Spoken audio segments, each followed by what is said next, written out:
Israel ये बात खुद कबूल कर चुका है कि ईरान हमारे ऊपर कनस्टर बमों से लैस मिसाइलों से हमले कर रहा है। कनस्टर बम के बारे में मैं आप लोगों को पहले ही बता चुका हूं। मिसाइल एक आती है, लेकिन आसमान में जब वो फटती है तो टारगेट 20 जगह पर होते हैं, 20 अलग अलग जगहों पर बम गिरते हैं। और ये जो कनस्टर बम होता है, इसका पता नहीं ये फटे कब, आज भी फट जाएगा, 24 घंटे के बाद भी फट जाएगा, इसलिए ये और ज्यादा खतरनाक हो जाता है। 20 अलग अलग जगहों पर 20 बम गिरते हैं। ऐसे में अगर ईरान 2-4 मिसाइलें एक साथ छोड़ता है तो इजराइल के एयर डिफेंस सिस्टम कंफ्यूज हो जाते हैं। 5 मिसाइलें आए, उनको तो एयर डिफेंस सिस्टम ट्रैक करके मार दें, लेकिन 5 मिसाइलें आकर जब फटती हैं तो 100 बम निकलते हैं, अलग अलग जगहों पर गिरते हैं, तकरीबन 10 किलोमीटर दूरी के अंदर। अब ऐसे में एयर डिफेंस सिस्टम चकरा जाते हैं। हर एक बम को आसमान में ही इंटरसेप्ट कर पाना इजराइल के लिए बहुत मुश्किल हो जाता है।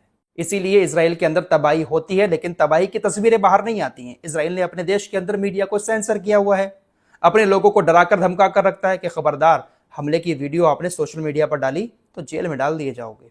इसीलिए खबरें ज्यादा बाहर आती नहीं हैं, लेकिन खबरें दबती थोड़ी ना है। तबाही हुई है, आज नहीं तो कल कोई ना कोई तो आपकी पोल खोलेगा।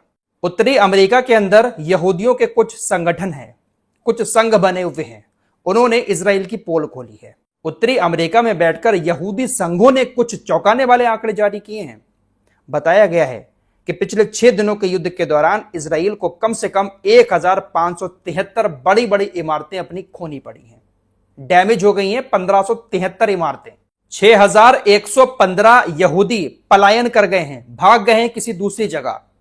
1.5 लाख यहूदी ऐसे हैं जो देश छोड़कर गए हैं और वापस आना ही नहीं चाहते हैं। हालांकि उत्तरी अमेरिका में बैठे हुए यहूदियों ने मौत और घायलों के आंकड़े नहीं बताए हैं, लेकिन पलायन करने वालों के और जो बिल्डिंगें डैमेज हुई हैं उसके आंकड़े बताए हैं। घायल और मरने वालों के आंकड़े ज्यादा बाहर नहीं आए हैं, क्योंकि वो इजरायली अथॉरिटी के अंडर में हैं, बहुत ज्यादा सेंसिटिव आंकड़े हैं, इसलिए शायद वो बाहर नहीं आ पाए हैं। लेकिन जो बिल्डिंग्स वगैरह टूटी हैं वो सारे आंकड़े इन लोगों के पास हैं। इजराइल अमेरिका अपने आप को दुनिया के सामने जितना बड़ा करके दिखाते हैं उतने बड़े ये है नहीं, ये हमें ईरान ने दिखा दिया। ये बात मैं ऐसे ही नहीं कह रहा हूं, एक हफ्ते की जंग में हमने देख लिया ईरान अकेला और चारों तरफ कितने लोगों की भीड़ है। ईरान के शाहिद 136 ड्रोन के बारे में तो आप लोग सुन ही रहे हैं। इन लोगों के नाक में दम किया हुआ है, इनकी सारी इंटरसेप्ट मिसाइलें ईरान के शाहिद 136 ड्रोन ने खत्म करवा दी हैं। अब इन लोगों को टेंशन बढ़ने लगी है। इन्होंने यूक्रेन से कहा कि भाई आप हमें वो वाला ड्रोन दे दो जिसके जरिए आपने ईरान के शाहिद 136 ड्रोन को मार गिराया था। दरअसल ईरान ने रशिया और यूक्रेन की जंग में रशिया को बहुत सारे यही वाले ड्रोन शाहिद 136 दिए थे। रशिया ने शाहिद 136 ड्रोन के जरिए यूक्रेन के ऊपर बहुत सारे हमले किए।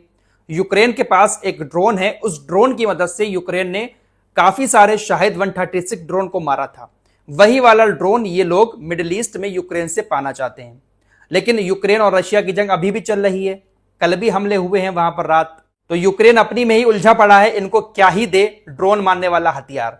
फिलहाल वहां से मामला नहीं बन पाया, तो अब अमेरिका एक और नया हथियार ईरान के शाहिद 136 ड्रोन को मारने के लिए मिडिल ईस्ट में भेज रहा है।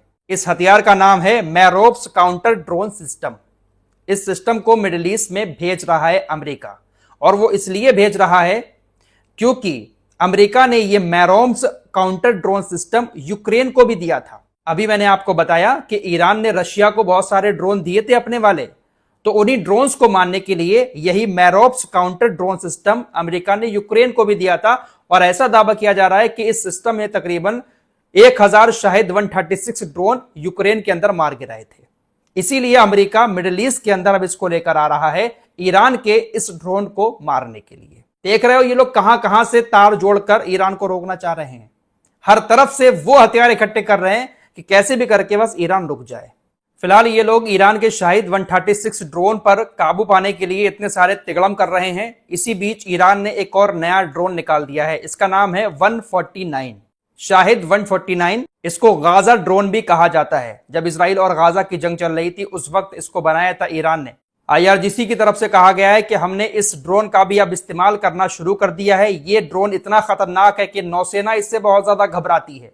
समुद्र में ये सटीक हमला करता है। IRGC ने कहा कि जब ये आसमान में होता है तो इतना ताकतवर होता है कि इससे समुद्र में मौजूद नौसेना खौफ खाती है। तो शाहिद 149 जिसको गाजा ड्रोन भी कहा जाता है, ईरान इसका इस्तेमाल कर लेगा अगर इसका तोड़ इन्होंने निकाल लिया।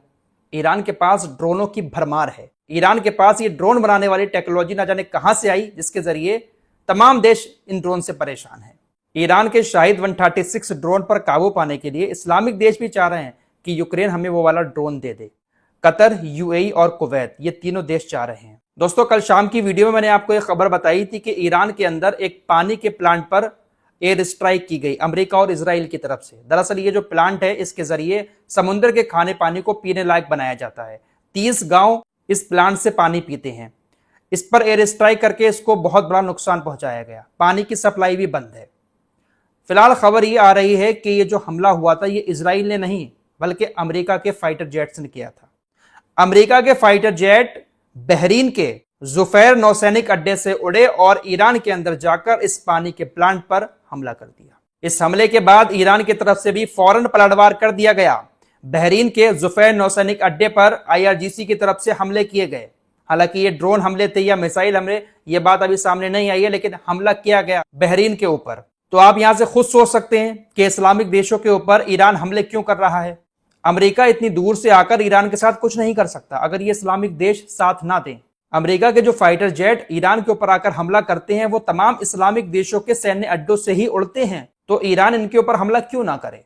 फिलहाल रात भी अमेरिका और इजराइल ने ईरान के ऊपर एयर स्ट्राइक की थी। खामनेई के ये जो बेटे हैं, जो सुप्रीम लीडर के रेस में आगे दिखाई दे रहे हैं, इनके ऊपर भी हमले की खबर आई थी।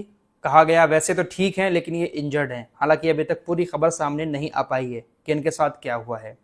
इजराइल और अमेरिका उसको फौरन मार देंगे देखना, जो सुप्रीम लीडर बनेगा, क्योंकि सुप्रीम लीडर के हुक्म से ही सारे हमले आईआरजीसी करती है। अब कुछ लोगों के दिमाग में ये सवाल आता होगा कि आखिर आईआरजीसी सुप्रीम लीडर के हुक्म से हमले क्यों करती है, राष्ट्रपति की क्यों नहीं चलती है। दरअसल आईआरजीसी को बनाया ही सुप्रीम लीडर ने है। आयतुल्लाह खामनेई, जिनको आप कहते हैं सुप्रीम लीडर, वो सुप्रीम लीडर उन्हीं ने ही आईआरजीसी को बनाया है। सेना को बनाने का काम उन्हीं का था, तो इसीलिए उनको ही प्रमुख माना गया, नेता उन्हीं को माना गया। उन्हीं के हुक्म से आईआरजीसी काम करती है। इसीलिए सुप्रीम लीडर का आदेश ही आईआरजीसी के लिए सबसे बड़ा आदेश होता है। तो बहुत जल्द सुप्रीम लीडर बनेगा और हो सकता है कि नाम को गुप्त रखा जाए, क्योंकि अगर नाम सामने आता है तो अमेरिका इजराइल उसको टारगेट जरूर करेंगे। इस रिपोर्ट में इतना ही। कुछ और खबरों के साथ फिर आते हैं। तब तक के लिए अपना ख्याल रखिएगा। अल्लाह हाफिज।